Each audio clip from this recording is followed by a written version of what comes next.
It's my left hip. I can't walk very far, so I'm limited. I'm in the house a lot. Jessie Lee is 50 but has the mobility of someone much older. Several years ago, she got a metal-on-metal implant. He said that it was the one I needed, the Zimmer Durham Cup. But there were complications and she needed a second surgery because of damage from the first implant. Now she has trouble walking or even sitting for long periods. I can't work as a paramedic anymore. That must be depressing. Mm-hmm. Is it upsetting for you? Yes, it is. Yeah. It's a big loss. And we have patients who have to change careers, as you've met one today. We have people who are not able to do what they were planning to do, at least is what was represented to them that they would be able to do. Attorney Gene Brooks is representing Lee as well as another client who both had metal-on-metal implants. In Lee's case, the company suspended sales in 2008 after complaints.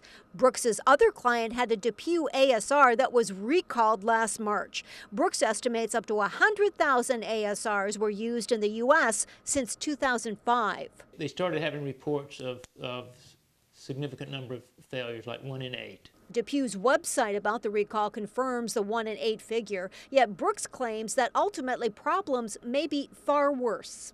In Australia, I think the failure rate is even greater. And in the UK, they're predicting a failure rate of almost 50%. The argument is that the metal-on-metal implants shed, especially as the person moves and walks. The shavings can settle into and damage soft tissue and bone near the hip and even get into the patient's bloodstream. The FDA is now ordering 20 manufacturers who make these devices to monitor patients who've had implants for up to 8 years. Our assertion is that they didn't adequately test it, and then once they started having failures, instead of investigating their own problem, they started blaming it on other people.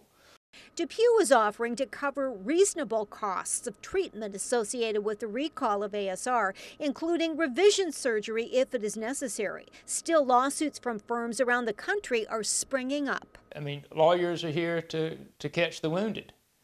I mean, corporations making a lot of money, and as a result of that, people have been hurt. Brooks says in the case of Jessie Lee, there's permanent damage from the implant, and paying for a new surgery will hardly reimburse her for problems she may have for years to come. They gave me some exercises I can continue to do, and that's going to be a lifelong endeavor now. Do you think you'll have pain for the rest of your life? I'm hoping not. I hope not. You sure don't want that? No. Are you in pain right now? Still, many medical professionals say the vast majority of implants work well, and even those patients who have recalled implants may never experience any trouble. But so far, that hasn't stopped legal action here or around the country. And certainly if you're trusting the medical manufacturers and you're trusting the doctors, you can have problems that you didn't expect and certainly don't deserve. Joanne Merrigan, WSAV News 3. I can't stand up.